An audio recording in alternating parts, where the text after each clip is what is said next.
Hello and welcome to Captain's Log, episode number 9. My name is Chris, also known as Rachel Garrett, on starbaseutc.com and sdowiki.org. Obviously, this week we have an audio-only podcast again.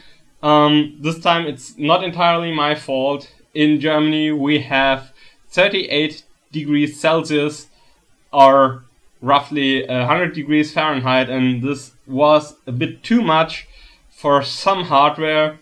And, even ISP hardware broke down. I was disconnected from the internet, and, my recording equipment also had some problems taking the heat, so I have to do this show audio only and enhance that a bit with visuals, and it will be pretty quick because it's already in the early evening and I don't have much time to cut this together, so we need to get through this quite quickly. First of all, thank you very much for the feedback from last show. I tried to incorporate as much from what you told me into the next shows, and also wanted to thank you personally for a lot of positive feedback. A microphone finally is on the way, and I try to do separate video and audio recordings and sync them up in editing. I don't know how effective that will be and how much work that will be, but hopefully I'll have a mic for episode number 10. So I'll get through the show notes quite rapidly, and we'll discuss a bit of them in next show when I have more time to do so. But first of all, I want you to check out a special effects reel from a dear friend of mine by the name of Van Court, who has created a little Borg invasion short movie. Go over there, give him a hug, give him some nice comments. I think he really deserves it. But obviously I'm biased because I'm very well acquainted with that guy. Then in gaming, we have two indie game bundles. First is the indie Royale game bundle. It has kind of average Metacritic scores, but from watching the trailer and going into some of the games, I think they're really interesting for the low price point. Right now the indie Royale game bundle is at roughly $5, and you get 6 games for that price, 5 of which are DRM free. Also there's a new Humble bundle. Actually the Humble bundle for Android number 3, and all the games in the bundle are suited for Android obviously, but also the 3 major platforms: PC, Mac, Linux, or more precisely Windows, Mac and Linux. And you get 4 games at any price you want, or if you want a 5th game, then you have to beat the average price, which is currently at roughly $7. And this bundle includes SpaceChem, and this is an awesome game. I really want to recommend that for you. Spend lots of hours in SpaceChem. If you are into puzzle games, this is the right game for you, and it features a really nice and kinda creepy sci-fi story. If you are patient enough to read through screens full of text. And we have a new trailer for the Star Trek game in the J.J. Abrams universe for Gamescon in Cologne, and this is up on YouTube. I have a link for that in the show notes. And which is a really big thing in my opinion, or very insightful and interesting thing in my opinion, is a talk by Emily Greer, who is the COO from Kongregate. I read about her giving a talk at GDC last week, and I tried to get a video from that talk but was not successful. But I found on YouTube a talk from her that she held in March, actually about the same topic, and I think the two talks are very much the same, and this talk is really insightful. Kongregate is basically some kind of Steam for free-to-play games actually.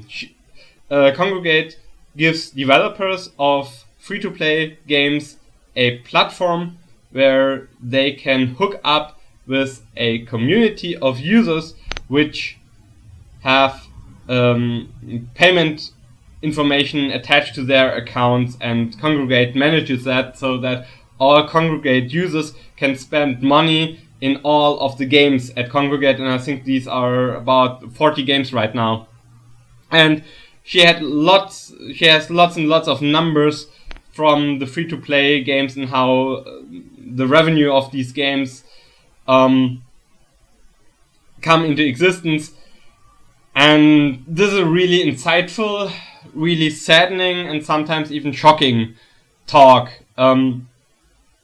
The talk is geared towards developers. She wants to encourage developers to join the platform, and she wants to give them some tips how they should structure their payment model. And well, I think much of that is applicable for Star Trek Online, Cryptic, and Perfect World. And I want to discuss this in detail next week. This week I just would like you to follow the link and watch that talk. I think much of what we have seen recently on the ìStar will become quite clear, or the reasoning behind that will become quite clear after you have seen this talk. Yeah, and then to some Star Trek Online news. The big thing obviously was the Star Trek Online developer panel at the Las Vegas Star Trek convention, and after several versions of that panel that were uploaded by Trek Radio which had some audio issues, finally there is a version where you can actually listen to most of what was said during that panel. Sadly, the microphone from dStahls didn't work obviously, and had to be replaced with audio that was captured somewhere in the room, and that's quite bad. But you can understand most of what was said there. Actually, there's not too much interesting stuff in there. Half of the session was very much dedicated, in my opinion, to advertise the game to the general Star Trek population, so the convention audience. But still, dStahls revealed some interesting stuff about the development of the team. So right now, the Star Trek development team is at 45 developers, which is twice as much as during the subscription period of the game, and I want to ramp it up to 60 until the end of the year for Season 8.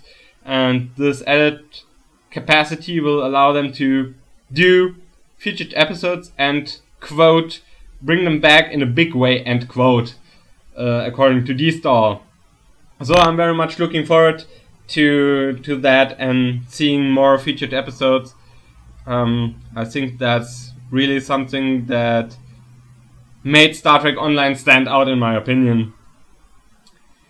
Then we have a bit of a new controversy right now regarding the test rewards for testing Season 6 on the test server Trouble.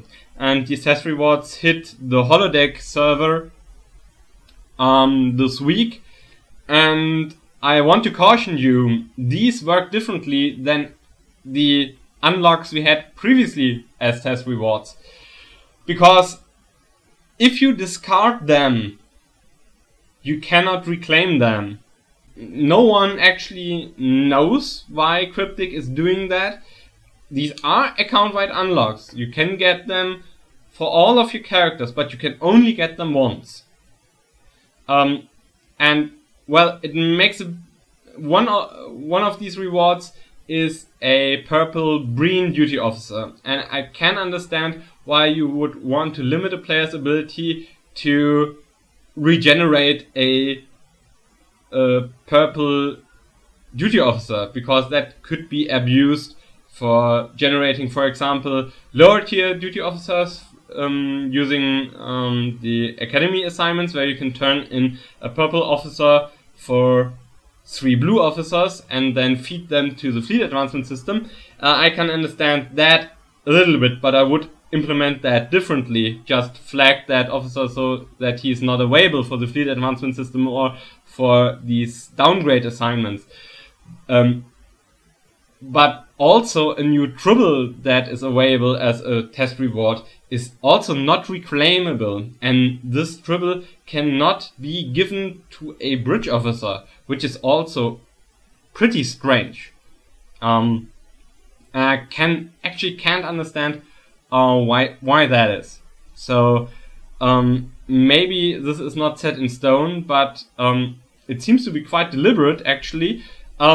There's no clear warning about this, that if you discard the items that you cannot reclaim it for that character. It's only given as a footnote in the corresponding article on the homepage, and in the įStar there's no disclaimer whatsoever that if you discard this item you won't be able to reclaim it.